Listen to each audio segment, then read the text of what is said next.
Hey guys, actually, I think I have to change my clothes between so it doesn't look like we've recorded it. This isn't Chippendales. Yeah, speak for yourself. You don't know what I do on the weekends. This is Chris from Deus Ex Machina, and I'm with Dave from Rampant Wolf Games. All right, and we are here to talk about top 5 games, top 5 franchises that should have games. So these are games that either, these are games that either there's no board games at all, They need a good one. Or they need a good one. This one is an easy one. This was. But organizing it was different, and I had to kick some ones off. And I don't think any of my choices are controversial. And I also think that every one of these is going to be. My number one has a story. My number one will never. Oh, nice. I like that. All right. Sad, though. Yeah, so these are franchises, intellectual properties, popular media that should be. Now, this is not historical. This is not historical. I didn't pick anything historical. These are movie, TV, comic franchises. Correct. So I didn't pick anything like, I want a game about, the 18 Years War. Yeah, exactly. I want the War of the Roses, the board game. No, these are. Well, that's a good top 5 list. Like events of history, like historical events that should be made into board games. Like burning down the White House? Only Canadians will like that one. All right, so number 5, let's go with the list. And finally, he bakes the streak like 6 games in a row. We literally all day, not a single one. You realize when it comes down to number 1, I'm going to lose. All right. So, number 5. Number 5. It's weird. I should be speaking, and I don't know why I shouldn't be speaking. It's so strange. I wonder why this is. Tech War. Holy shit. Holy shit. What the... Where did you pull that one out? Tech War? Yep.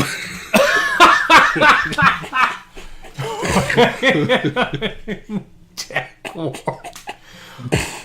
I am William Shatner, and this is a book that I'm going to write by narrating into a microphone and then paying someone to type it out for me. I've seen all the Tech Wars. I love Tech War. Tech War.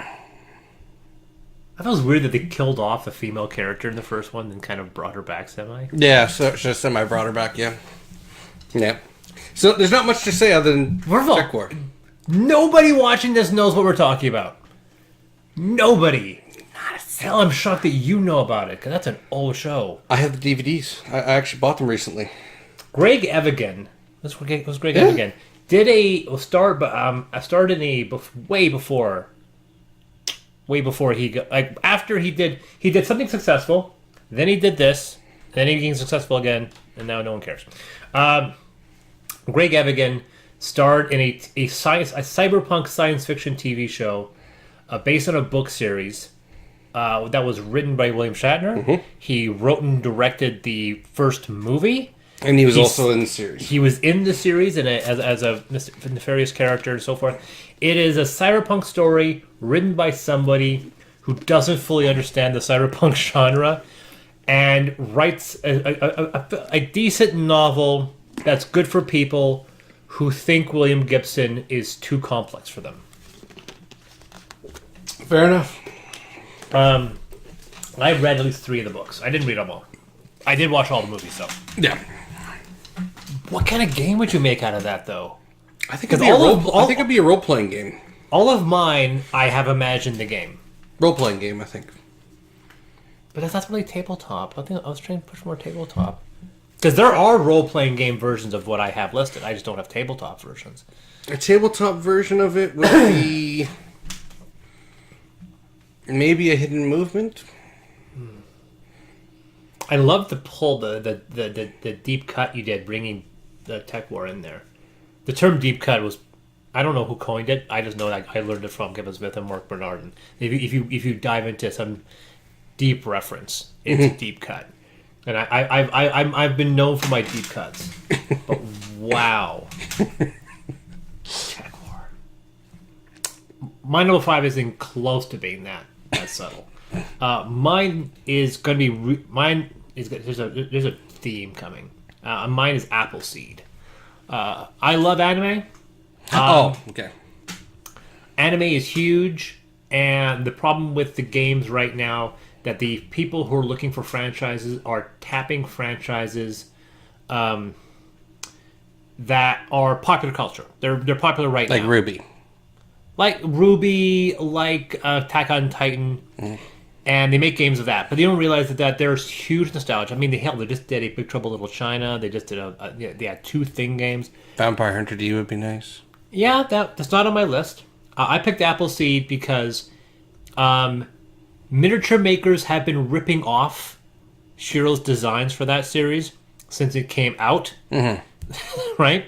Infinity has an entire faction of guys that are ripping off that. It is one of it. There are hundreds of toys around Japan that look like the Landmates and various other models. This is obviously probably a miniature based game. Almost everyone I have here I've designed it to be cooperative on this list. So I think that would be a perfect team based cooperative game. You are part of the eSWAT team, and you play as Dunyan or Biarios, and it's cyberpunk without net running, but it's got the idea of fighting across the terrorists that are attacking the Eden City, kind of is Eden or whatever, or Avalon, can't remember what it's called, but it's that kind of clean aesthetic. You show the models, it will fund instantly. I will guarantee this whole list are ones like, what is wrong with you people? There must be a legal problem. And the answer to the question is yes, it is legal. Almost every anime made, with a few exceptions, have huge legal wrangles. In Japan, they make it all work. You move it outside of Japan, it's a nightmare. I know this because I've talked to a lot of people that have done role-playing games, tried to do role-playing games based on anime. The reason why there's no Ghost in the Shell role-playing game is because too many people own different rights. It is a legal nightmare to secure the rights to one IP because you have to touch on several people.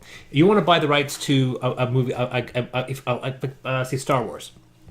You literally call one guy, you pay a fee, and you secure the rights to that franchise for that purpose. Well, you used to.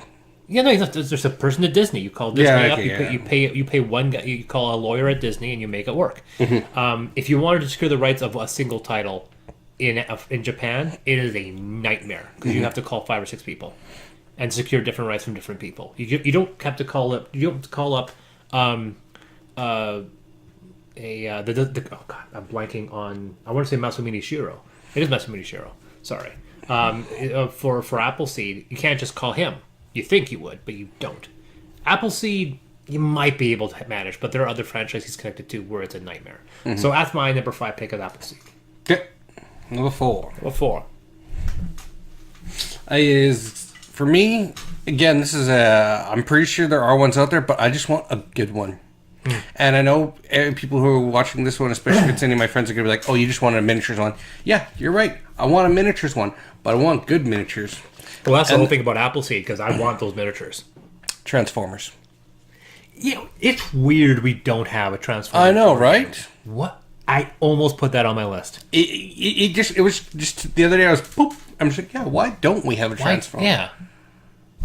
The funny thing is, I think it's some of the same problems. it's like there's a tabletop game that got kickstarted, and it was a very small campaign many years ago. That the whole concept was you build mechs out of Lego. It just gave you the rules, and you build the mechs out of Lego. You could sell the toys. Yeah. And just say, here's a tabletop game for the toys. Yeah. Yeah. I don't know. On Cybertron. Like the games, War for Cybertron, Battle of Cybertron, those games, tabletop based on that specific IP. Yeah. Easy. Yeah. I don't know why we don't quite literally have. is cash in the barrel head. I don't know why I went. Yeah. So that was my number 4. Yeah. Transformers. That's an easy one.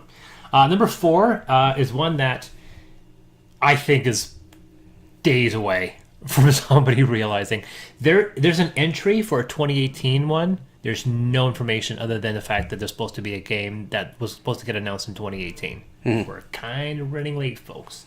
That's a game based on Dread. Yep. There's two variations of this. One, it's one against all. One person's Dread, and everyone else is everyone trying to kill Dread. So it's like it's like Fury of Dracula, except Dracula ain't hiding. He's just impossible to kill. I don't break the law. I am the law. That version, or the Carl Urban one. No, just I mean, going old school. I'm going with the original Shock comic and all the related franchises. I don't break the law. I am the law. Yeah, not Stallone.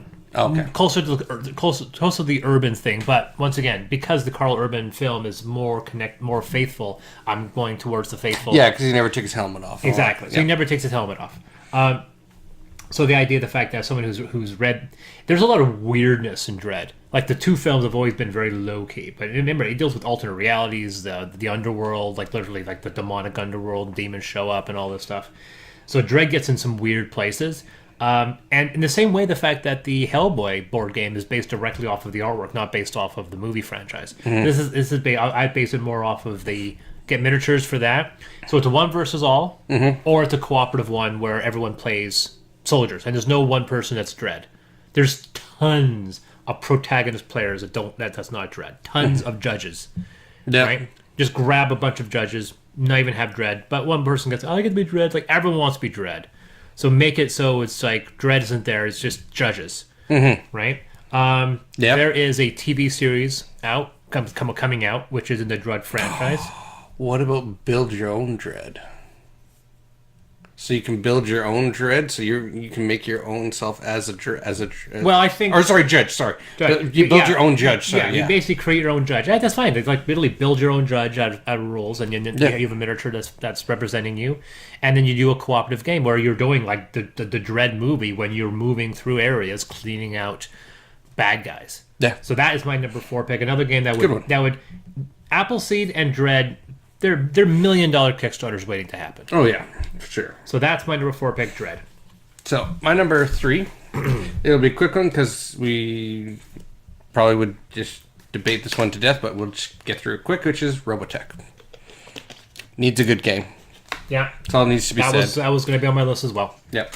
I decided not to just because the other ones I have either don't have franchises at all or have or kind of do thematically. But Robotech, yeah. Yeah. We almost had one, and then we didn't, and now we have bad ones. I would love a Zentradi against RDF combat system. A cooperative variation of that as well. Why not? Big spaceship combat like X-Wing. Oh, God. I don't play that game. I think I would buy that one. I don't play X-Wing, but I would buy a Robotech version of that one. I know. Oh, God. What is this? We're just going to take a moment to... Someone's going to watch this video and call up their lawyer and go buy these franchises. Hopefully. Yeah. Anyway, my number 3 is one that's, once again, I've actually already mentioned it. It's probably never going to happen because of legal issues. I know that because I have created a role-playing game for this. I actually have a homebrew website, which is still up there, serenadawn.com. Serenadawn, named after a space station in Star Frontiers, where I've made a whole bunch of old homebrew games. This is where I got started before I became a professional game designer. And the last game I made for that website before I moved over to go professional was a role-playing game based on Ghost in the Shell. And Ghost in the Shell is, I think... It's popular. We just had a feature film. So it is, unlike Appleseed, it is modern. It is part of pop culture. It is heavy cyberpunk with a huge emphasis on net running and hacking. But the cool thing about a Ghost in the Shell, I envision completely cooperative. There's, unlike the one that you mentioned, which has established villains, there are no established villains in Ghost in the Shell. There's established protagonists only. They've always had revolving bad guys. So this would most certainly be a Section 9. Batou, not the old man, but Saito, Togasa, most certainly. And they all have character cards and they're going in on a mission. Yeah. And the cool thing is that unlike other ones, you can directly hack anything on the board. Yeah. You want to hack the cameras. You want to hack the characters. Take over and hijack and look through somebody else. Being able to constantly tweak. There is a PlayStation 2 game. A fantastic and underappreciated PlayStation 2 game. For Ghost in the Shell. And I say underappreciated. It got middling reviews. But then after a while, I owned it. I sold it. Kind of regret it. But it goes for Prime now because it's such a valuable game. It's actually a really good game. And you could hack anybody. You can hack the cameras. You can hack people and have them shoot other people. It is such an open concept. And I love the idea of putting stations down and then characters going about using their abilities. Togusa is a good shot, but Batou is just a man who can strong arm because he's just so tough. Yeah. Motoko can go in and hack things.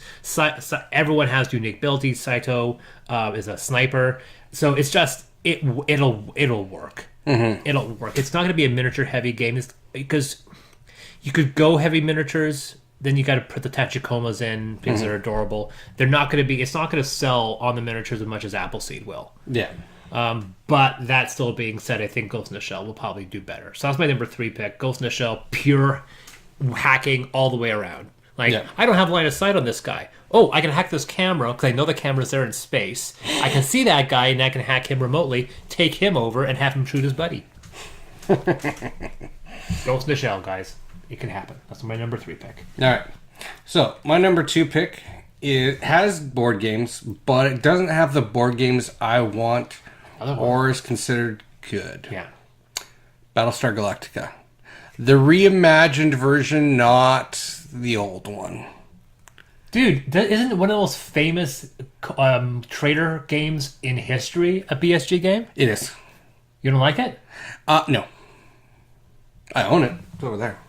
Wow. I do believe DTT just did a list that got posted just last week where they mentioned that game was was someone's number 1. Huh.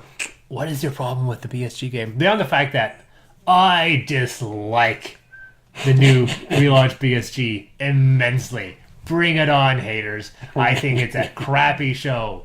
It has astounding special effects. It has amazing music. It's well directed. It's well got great acted, characters. and it has a philosophical flaw that permeates the entire series. You can't have a show. A show becomes predictable when you predict that the characters will always do something that is the most selfish and most destructive. It is not an unpredictable show when you can predict chaos. Yeah, I have severe issues with that show. Anyway, what's your problem with the game?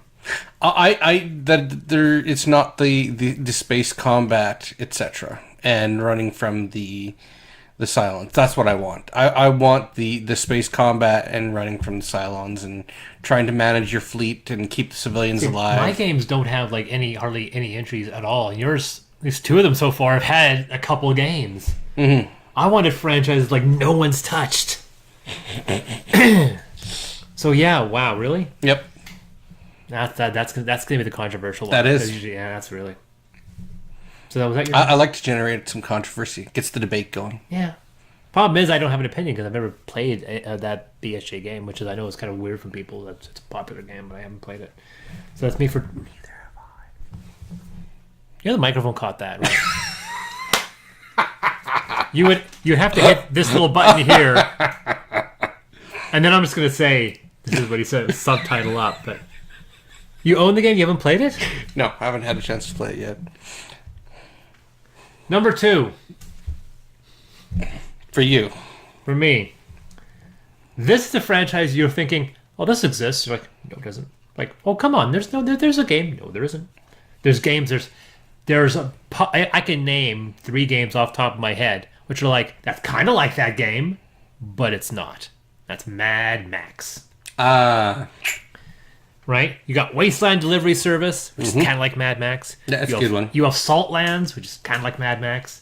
There's a game called Thunder Road or something that came out in the late 80s, which is kind of like Mad Max. Mm-hmm. But we don't actually have a Mad Max game. Yeah. Why don't we have a Mad Max game? I'm guessing Mel Gibson. It has nothing to do with Mel Gibson. Fury Road made $500 million without Mel Gibson. Yeah, but It shouldn't be that hard to acquire that franchise. Because here's the thing: you do a Mad Max. It doesn't matter if you take the Gibson era, which is still popular. Road Warrior is still clearly popular, or you take the new relaunch with its bombastic, over-the-top kind of view. But here's the thing: every version of these games so far have been heavily competitive, right? Mm-hmm. They've also been the same game. Saltlands is you going out and scavenging and doing things. Wasteland Delivery Service, you're a guy on your own. You're going off and doing things in apocalypse. And there are other games that have done it. Thunder Road is completely competitive. You're just a bunch of cars going down the thing trying to kill each other. And yet, Road Warrior, Beyond Thunderdome, and Fury Road almost have the exact same thematic run through. There's a point, either the entire movie in Fury Road or the last acts in the other two films, where everybody is on a giant mobile fortress that are getting attacked by gangs. Road Warrior, the entire last act, a 15-minute action scene, this giant tanker truck is getting attacked by Lord Humongous. Yeah. In the second one, it was a train that was getting attacked by Tina Turner. Well, not Tina Turner, but the person she's playing. Auntie.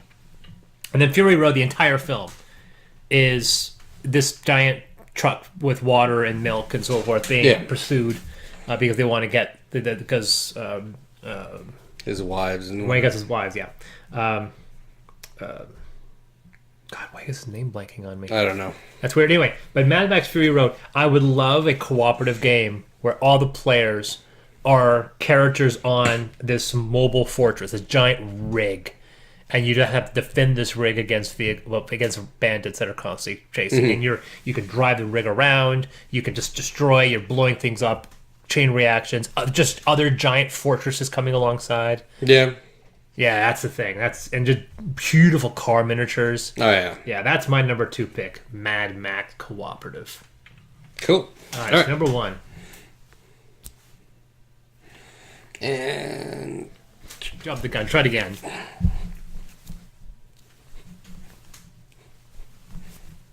Ha! Streak's broken. Streak is broken.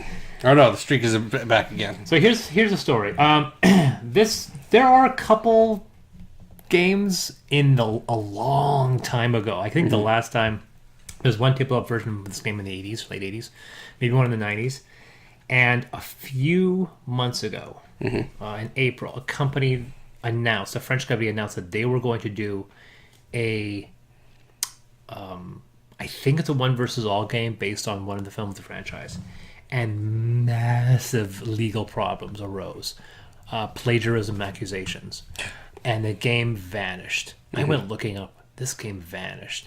And that's a franchise based around Alien. Really? So, Parker Brothers made a game, I think it was Parker Brothers, made a game based on Alien in 1978. Like right after the movie came out. It is... Look up the video on the playthrough of the Alien board game. It is weird. Oh yeah, I do remember you telling me about this one now. Weird. Then in the late 80s, a tabletop version game came out based on Aliens. Lightning, not Lightning Source, but Lightning Press, who made an Aliens RPG, an actual role-playing game, which is not very good. They made miniatures so you could play the game on tabletop. And then we'd have a couple of other ones. And then this year, a French company released an announcement that they were going to make a game based on the Alien franchise called Nostromo. Then almost immediately they got hit with plagiarism accusations from another French designer who had pitched them a Nostromo game several years earlier. And apparently they just they kicked him to the curb and then ripped off his idea. Once it exploded and it got viral, everyone started talking about it and started going after them. They reached out to the designer and offered to give him based off of his game credit without any money or anything else, just that credit. And he said no. That was the last time we spoke of that, and that was the last time we heard about it. That was in May. Yep. And nothing has been said since. The company hasn't said anything. The designer hasn't said anything. There's been no legal updates, no updates on the game. I think it's dead. Yeah. But the point is, regardless of that, we do not have a board game based off of Alien. We don't have a board game based on Aliens. So we don't have a Aliens versus Colonial Marines miniature game. But you kind of do with Nemesis. But yes, correct. But not the actual Nemesis IP. is not the Alien IP, right? Correct. Right? Yes.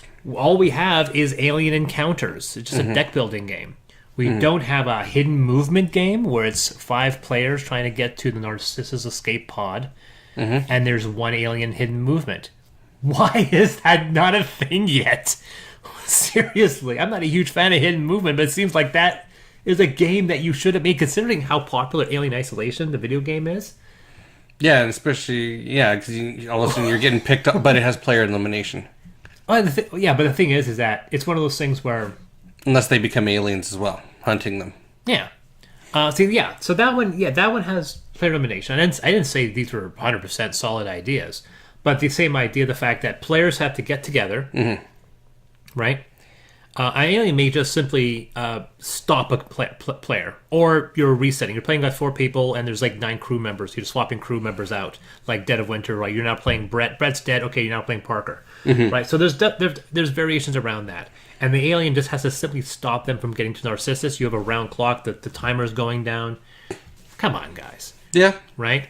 Aliens. Come on, Colonial Marines, Aliens. It's Space Marines versus Tyranids. Just make it work. That's my number 1 pick. Cool. Alien/Aliens.